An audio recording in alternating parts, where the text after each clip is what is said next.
us, forgive us, forgive us. Everything is possible with a little bit of faith. Yeah, I believe in miracles, but only in His name. We need you, we want you, we serve you with honor, we love you. Forgive us, forgive us, forgive us. We need you, we want you, we serve you with honor, we love you. Forgive us, forgive us, forgive us. Subhanallah, you are the light, you are the reason I stand strong. In the darkest times you pick me up and show me the way. Subhanallah, you give me life as I see the wonders of the world. The beginning of time, all the beauty is in your name.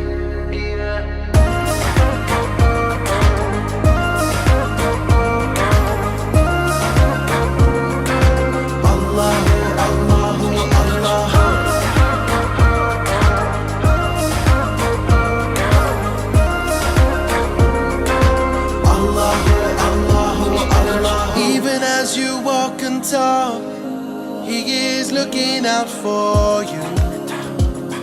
Hey. His mercy is unbelievable. He will always be with you. We need you, we want you, we serve you with honor, we love you. Forgive us, forgive us, forgive us. We need you, want you, we serve you with honor, we love you. Forgive us, forgive us, forgive us. Subhanallah, you are the light, you are the reason I stand strong. In the darkest times you pick me up and show me the way. Subhanallah, you give me life as I see the wonders of the world. The beginning of time, all the beauty is in your name.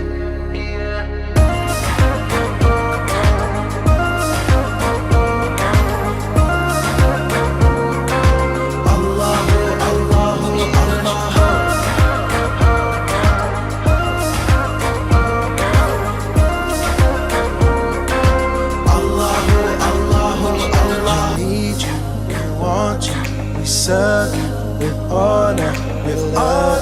Forgive us, forgive us, forgive us.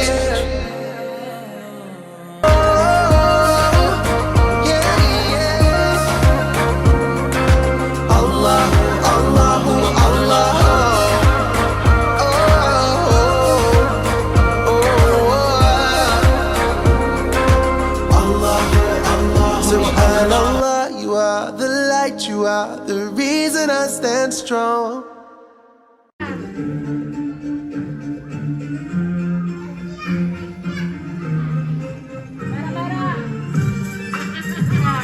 Gampang juga.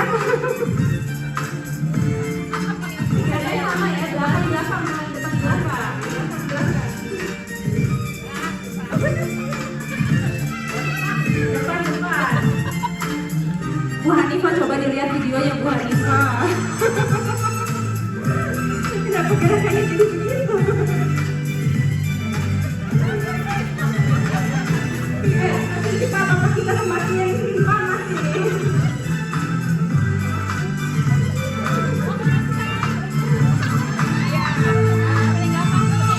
Balik lagi agak lambat nih.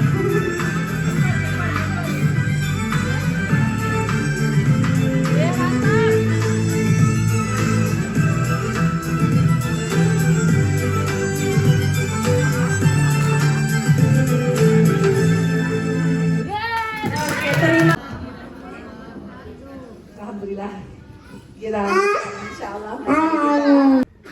Si bapak menyampaikan pada anaknya, kamu kenal siapa dia?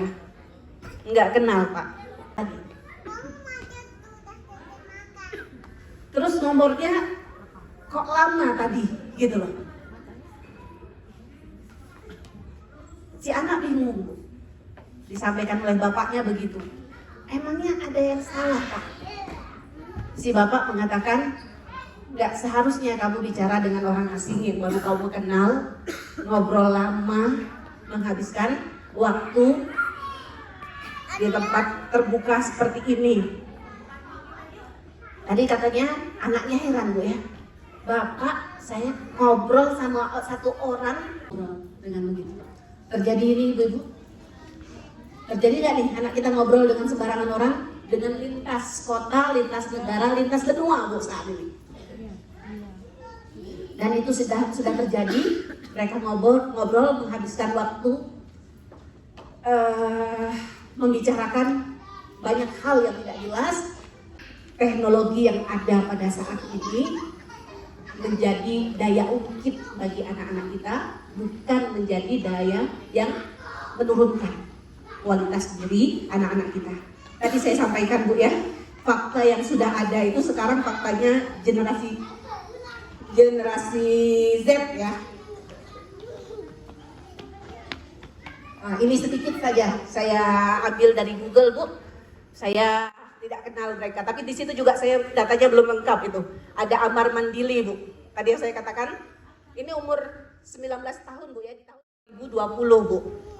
Jadi di tahun 90 dia sudah punya Mandili, CV Mandili, pendapatannya 35 juta per hari. Faiz Dafa Fatullah Antarestar, Ibu kalau buka Antarestar ya, ini malah ratusan juta Bu per hari Bu omsetnya. Kemudian Maulaliana Putri, ratusan juta juga omsetnya. Belum dicapai oleh generasi yang sebelumnya, bahkan generasi milenial yang sebelumnya lagi ya masih belum mampu mencapai itu semua. Nah, jadi ibu-ibu yang dirahmati Allah, kalau jenengan mendengar tentang teknologi adalah sisi dampak negatifnya, ya. Kalau saya lebih setuju, banyak setujunya kepada Bunda Aisyah Dahlan, Ibu Aisyah Dahlan, ya sudah pernah hadir ke sini juga. Ada buku yang saya kejar juga, buku itu direkomendasikan oleh Bu Aisyah. Saya cari Bu, walaupun saya juga tidak paham sebenarnya yang dunia yang seperti itu, tapi saya coba kaji ya. Ada digital, ada social mom and digital dad, menjadi orang tua bijak di era teknologi. Di situ Bu kesimpulannya ya, buku itu yang menjadi bahaya dari gadget atau gawai atau teknologi digital itu hanya dua saja Bu, hanya dua. Ya nanti lepas ya kita setuju atau tidak, ini saya sampaikan apa yang ada di buku itu. Tadi mungkin saya sudah singgung. Kira-kira apa Bu yang dua ini? Pornografi, oke. Kalau mau ini dia nggak masuk yang ke ininya sebenarnya ya, yang nggak masuk ke yang dua ini. Tapi saya setuju kalau itu kita masukkan. Pornografi, satu lagi Bu. Kira-kira kekerasan, cyber bullying ya. Nah, tadi kelompok mana ya? Yang anak depresi tadi. Kelompok sini ya, kalau salah ya. Oh, kelompok sana. Jadi anak-anak depresi Bu, yang kita sebut generasi si paling healing. Jadi anak-anak mendefinisikan generasi Z ini kan enggak ya, padahal ini generasi Z. Tapi kalau kita tanya generasi Z disuruh menyatakan mereka ini generasi apa sih gitu loh. Mereka mengatakan generasi si paling healing, yang paling butuh kepada pengobatan luka di dalam jiwanya, depresi. Kenapa Bu? Ada yang pernah nanya enggak? Remaja-remaja kita banyak depresi. Dia membandingkan dengan capaian-capaian yang telah dicapai oleh orang-orang lain, sementara dia masih begitu, ya. Sementara mau berhenti nggak bisa. Mohon maaf Bu.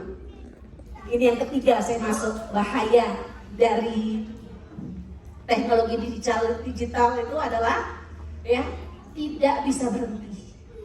Jujur Bu, mungkin kita pernah ini sudah 1,5 jam, sudah 1 jam, sudah 1 jam setengah, otak kita sudah bilang ini harusnya berhenti, tapi tangan masih jalan terus. Pernah? Jujur saya bilang. Ya. Nah, itu sudah dapat bahaya yang ketiga, yaitu adiktif. Dia sudah menjadi orang yang tidak bisa lepas. Ya, sudah menjadi candu, ibu-ibu yang dirahmati Allah. Di samping contoh-contoh yang lain. Jadi bahayanya itu. Sementara tantangannya saat ini anak-anak kita yang di generasi alfa untuk dia bisa sukses di masa depan. Ya, saya punya sedikit. Saya ingin tambahkan bahwa kecerdasan teknologi, kita bicara teknologi bukan saja masalah digital ya, bukan saja gawai ya. Sekarang teknologi sekarang Bu ada yang namanya artificial intelligence. Apa itu Bu? Kayak gitu. Enggak ada kan?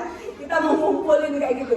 Sering sekali kita. Saya juga di yayasan tuh bicara tentang keuangan gitu ya.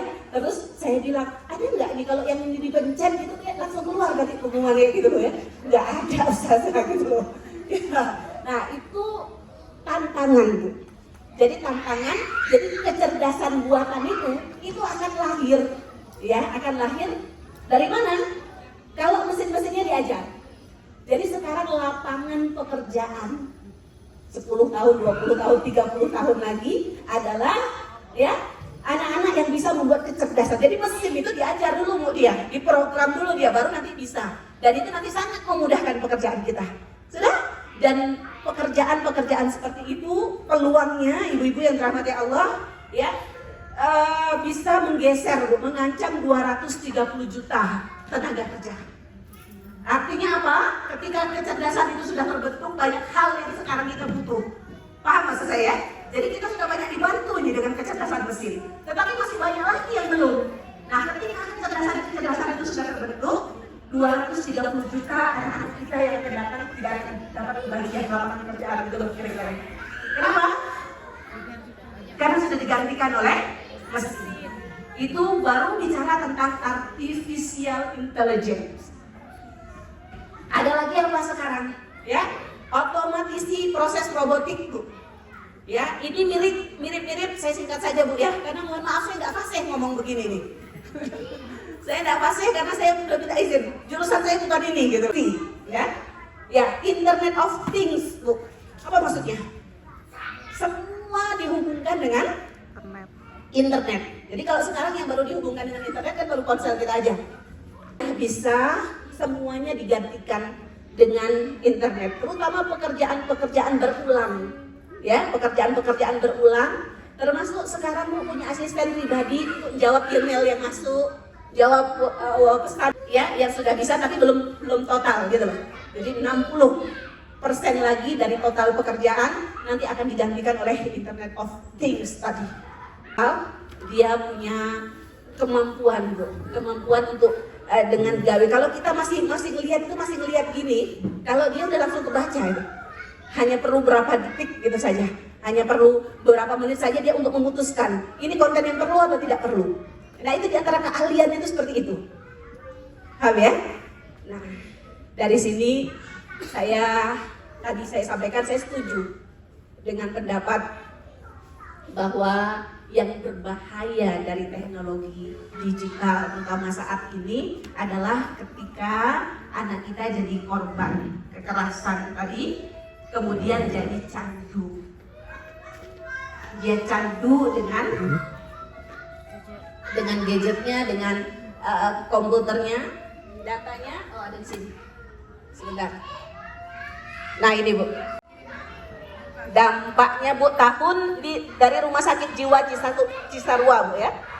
Tahun 2020 WHO, anak-anak yang kecanduan gadget itu masuk kategori penyakit jiwa. Jadi jiwanya sakit itu. Lama-lama parah, lama-lama kronis. Jadi kita na'udzubillah ya, orang-orang tua yang kalau anaknya sudah punya kecenderungan atau nauzubillah kalau sudah sampai dia jatuh kepada candu, kalau tidak segera berbenah, kalau tidak segera mengambil sikap, itu nanti dia ya bisa sampai ke yang paling fatal adalah sakit jiwa Bu. Sakit jiwa ya seperti kita lihat orang sakit jiwa itu. sosial media yang diikuti anak-anak bukan menjadikan anak-anak punya kecerdasan bersosialisasi. Bisa dipahami ya? Justru dia menjadi orang yang gagap dalam sosialisasi. Justru dia tidak punya kemampuan. Nah, ini nanti peran kita di sini untuk menyeimbangkan, ibu-ibu, menyeimbangkan bagaimana sosialnya dia di sosial medianya dia dan sosialnya anak-anak di dunia nyata. Sekarang saya persilahkan kalau ada yang mau nambahin lagi nih sebagai pengantar nih. Mbak Meta nih kayaknya tadi cerita banyak, apa lagi Mbak yang mau ditambahkan? Saya mau minum. Silakan Mbak. Algoritma ini ya, anak saya belum tahu ternyata. Ya, dia bilang dulu berapa waktu saya bilang, dia bilang ngeri banget ya nih ya, gitu. Jadi kecerdasan ini termasuk tadi artificial intelligence ya, kecerdasan dia bisa membaca Bu. Bisa membaca pikiran kita, bisa membaca keinginan kita. Nah, tidak berhenti sampai di membaca saja. Dia sampai kemudian ya dengan caranya lah, dengan lembut, dengan kasar, dengan menekan, sehingga membuat orang terpojok gitu tadi. Kalau bahasanya anak-anak, dia ingin banget, terus kalau nggak dapat, dia akan depresi tadi.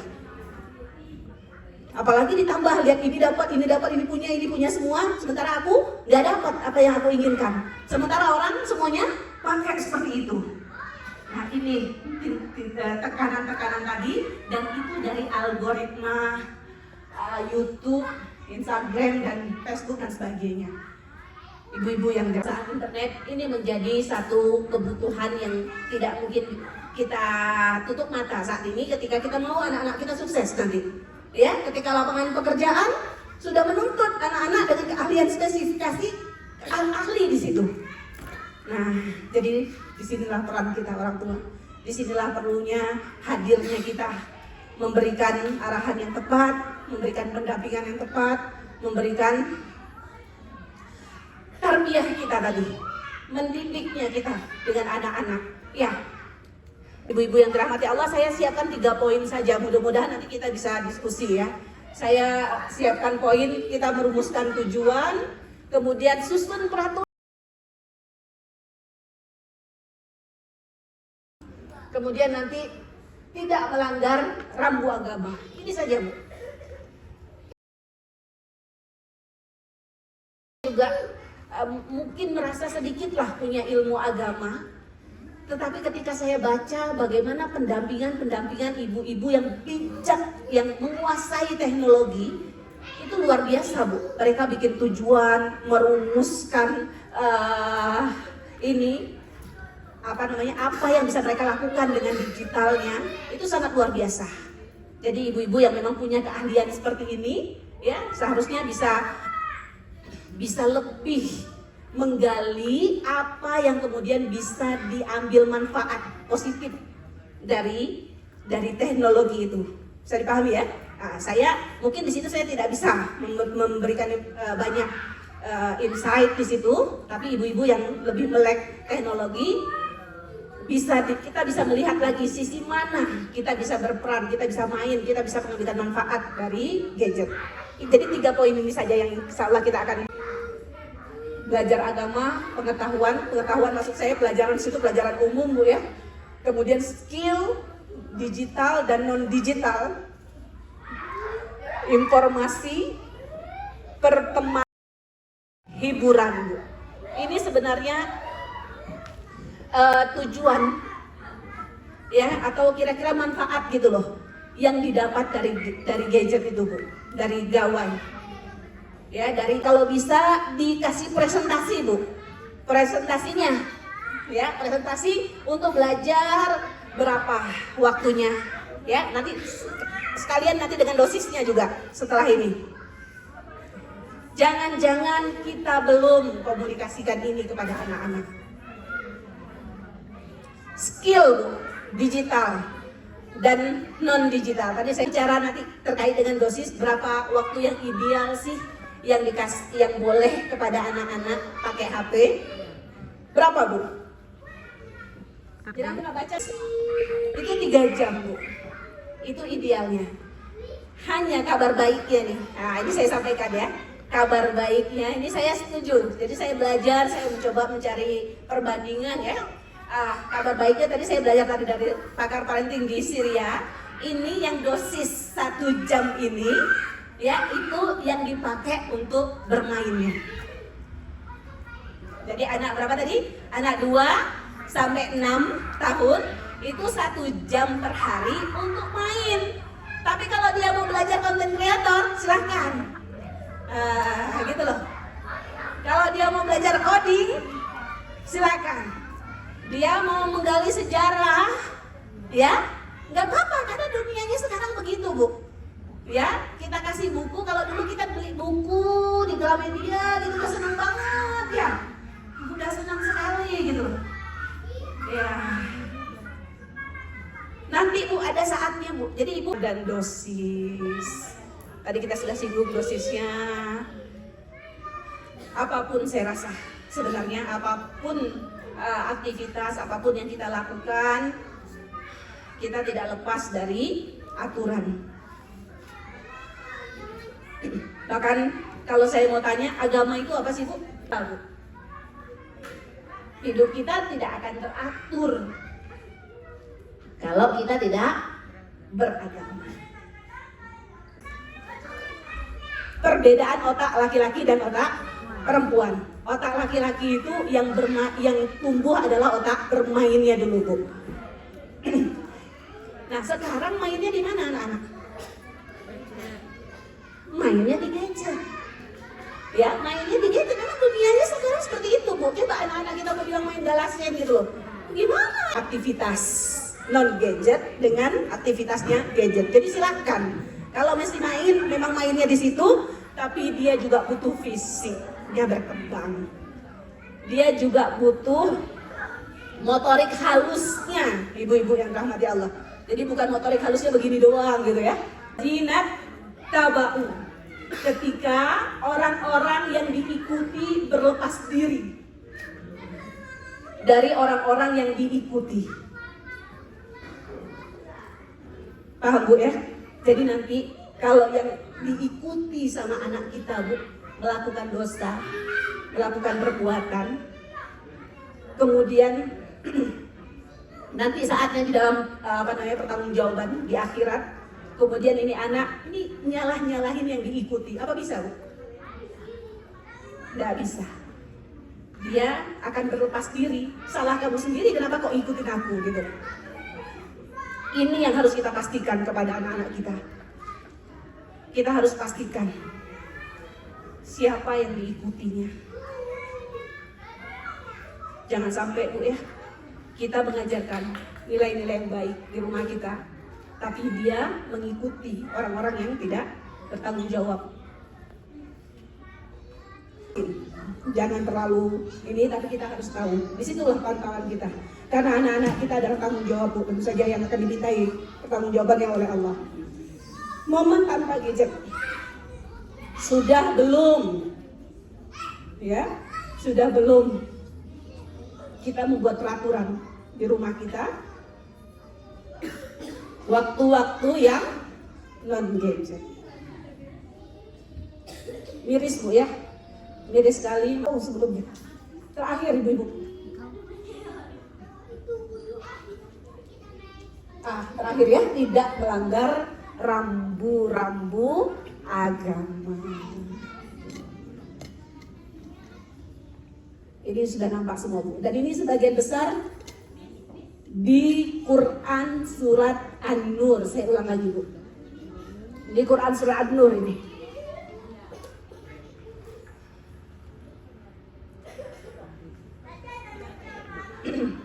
Kalau berduaan Bu, berduaan ngobrol mesra, itu namanya berkhalwat bukan? Berkhalwat. Ya, berkhalwat. Jadi jaga pandangan dan jaga dorongan. Ya, farat itu kemaluan. Jadi ada keinginan. Mohon maaf Bu.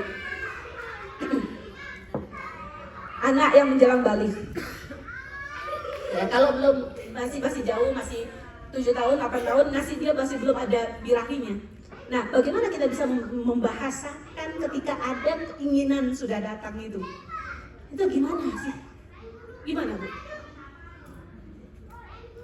dalam Islam, pendidikan seks ya, itu ada kontensinya dan harus bagaimana kita belajar. Nah inilah yang sebenarnya yang kami kaji di dalam sekolah ibu. Ya, kita ini sekolah utama. Dengan cari sekolah anak, apa yang dilihat Bu? Apa yang dicari? Cari gedungnya? Lihat kurikulum Bu kan? Saya rasa kita cari kurikulumnya. Kalau ada sekolah, setiap hari yang diajarin futsal, renang, habis itu sepak bola itu aja. Ekskul semua. Gimana?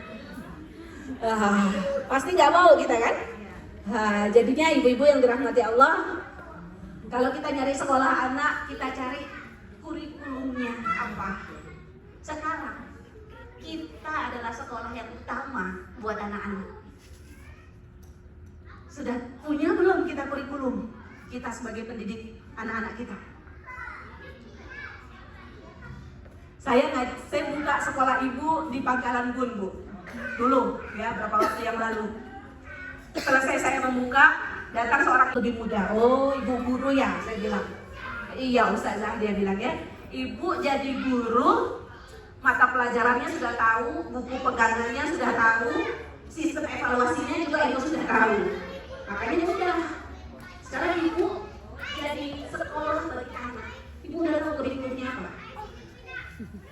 Ketahuan ya. Nah, di antara kurikulum kita Bu, pendidikan seks kepada anak. Sudah, kurikulumnya udah lengkap semua. Apa istilahnya? Pembelajarannya, modulnya udah lengkap di Quran dan di hadis sudah. Ya, tinggal bagaimana kita memasukkan, ya menyampaikannya itu. Ya, jadi tadi jaga pandangan, kemudian jaga dorongan. Ya. Dorongan syahwat bagi yang sudah timbul bagi anak-anak kita. Tidak menyia-nyiakan waktu, jelas Bu, tidak menunda sholat. Karena kalau ada ayat yang menyatakan suruhlah anakmu, itu cuma apa Bu? Sholat kan? Ayatnya begitu, suruhlah anakmu sholat dan bersabarlah. Jadi kewajiban kita itu Bu, yang paling utama adalah menyuruh sholat. Tetapi kita berharap, tadi kita sudah bicara ya, sholatnya dengan kesadaran, sholatnya benar, sehingga kalau sholatnya benar dia tercegah dari yang keji dan yang mungkar. Dan sholatnya yang tenang ya. Ada hadis Bu, hadis itu kan hadisnya orang yang salah dalam sholatnya. Rasul sedang di masjid Nabawi, terus datang seorang pemuda, dia sholat. Selesai sholat dia, Assalamualaikum ya Rasulullah. Kata Rasul, ulangi sholat, kamu belum sholat. Orang ini sholat lagi. Kemudian datang lagi, Assalamualaikum ya Rasulullah. Kata Rasul, ulangi lagi, kamu belum sholat. Sampai 3 kali. Saya ngajar hadis ini Bu, dulu saya ngajar D2 ya. Saya ngajar hadis ini setiap semester. Saya ngajar hadis ini dan saya satu kelas muridnya 34. Jadi itu tadi kesepakatan kita tuh enggak final Bu. Karena kehidupan berubah, kebutuhan mungkin berubah, ya, kondisi mungkin berubah, jadi harus dievaluasi dan harus berubah. Dan untuk bikin peraturan, libatkan anak. Misalnya kita bikin sebulan sekali. Oh, bulan ada yang kecil, ada yang usia kecil ya, usia masih 6 tahun, ada yang 12 baru umur dan ada yang mau kuliah. Nah seperti itu ya, pasti penanganannya beda-beda. Nah tapi yang ada satu nih yang tengah nih kayaknya ya, apa ya, kita udah kasih peraturan, nah dia ada melanggar, nah itu konsekuensinya ada yang harus diterima gitu ya Bu ya. Nah sekarang kita ambil gadgetnya, terus dia main laptop kan. Ya terus nanti pokoknya ada aja deh yang disembunyikan ininya apalah tuh. Ya saya bisa buka, saya bisa cari semuanya seperti itu. Dan satu waktu juga dia ada bilang, udah sholat udah gitu kan. Ternyata saya bilang, sholat pakai apa? Mau kenanya aja saya simpen tadi, seperti gitu kan. Ya. Nama saya Adi, saya kebetulan agak concernnya sih ke anak yang pertama ya. Kebetulan kan anak saya ini laki-laki, terus yang kedua dan ketiga ini perempuan. Gitu. Sebenarnya lebih masalah ke kayak tidur gitu. Sebenarnya sih mereka itu sudah bisa sama kita. Nah tadinya itu si anak pertama cowok ini sudah tidur di kamarnya sendiri gitu. Dan nggak ngerti entah kenapa tuh gimana. Jadi sekarang dia maunya tidurnya sama adik-adiknya, walaupun pintu kamarnya selalu dibuka gitu misalnya. Kita orang tua tahu sebenarnya ini udah nggak boleh karena umurnya juga sudah 11 tahun kan. Masalah saya Ibu Ayu, ya. Di sini tadi saya mulai sesi kedua sih, saya mau bertanya sih. Begini, kita mungkin punya anak usia ABG, terus dia itu menceritakan tentang ketertarikan pada lawan jenis.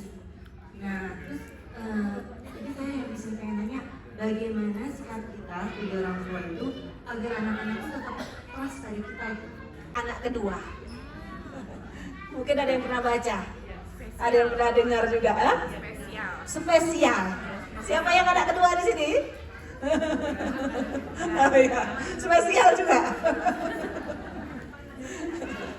Ya, karena ini biasanya anak nomor 2 itu kalau punya bermasalah sama kakaknya, ya. Lah ya, dia bermasalah sama adiknya, kita salahin gitu loh.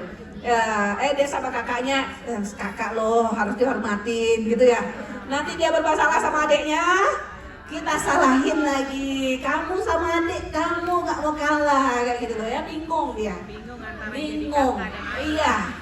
Nah, ini yang jangan sampai kita bikin kebingungan. Mungkin ada PR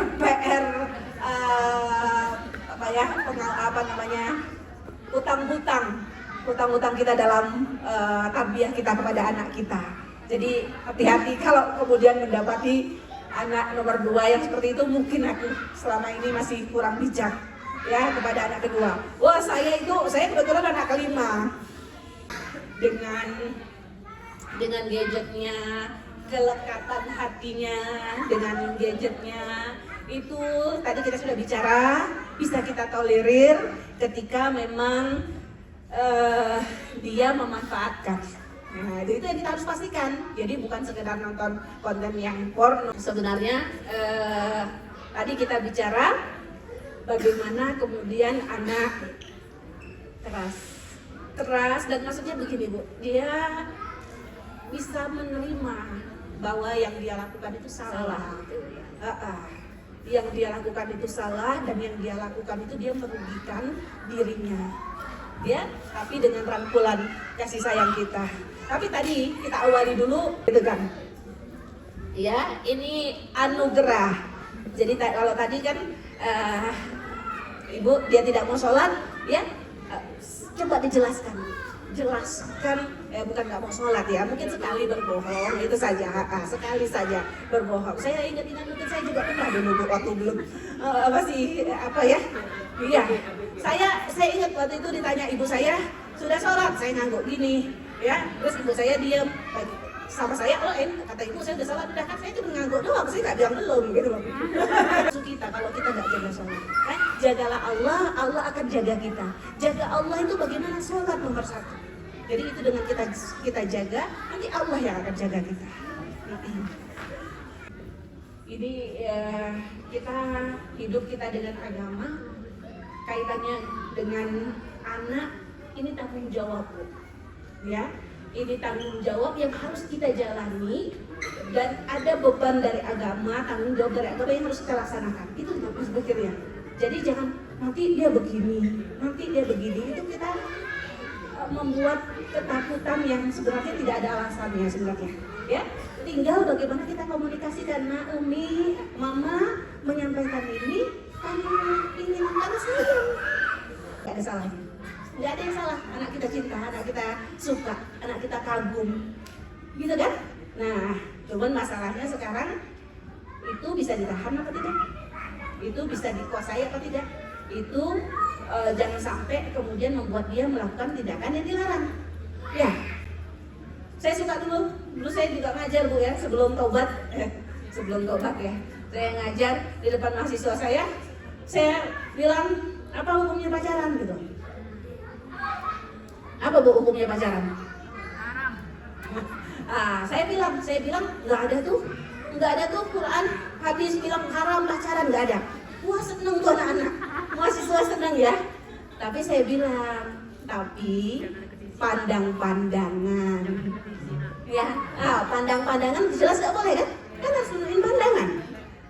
Pandang-pandangan, kalau pandang-pandangan aja nggak boleh, gimana ngobrol-ngobrolan? Ngobrol-ngobrolan, gitu kan?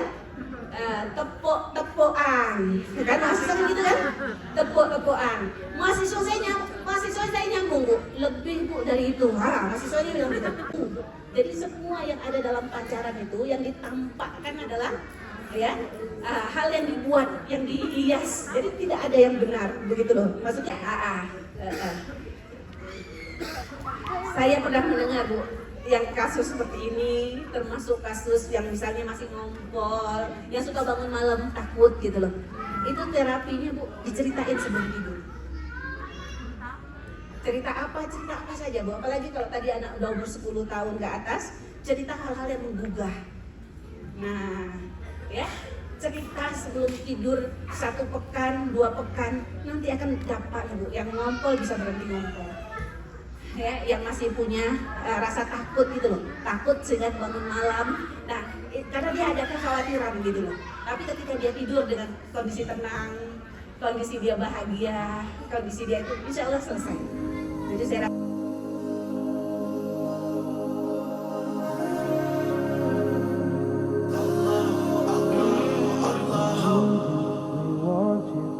serve you with honor. We love you. Forgive us, forgive us, forgive us. Everything is possible with a little bit of faith. Yeah. I believe in miracles, but only in His name. We need you, we want you, we serve you with honor. We love you. Forgive us, forgive us, forgive us. We need you, we want you.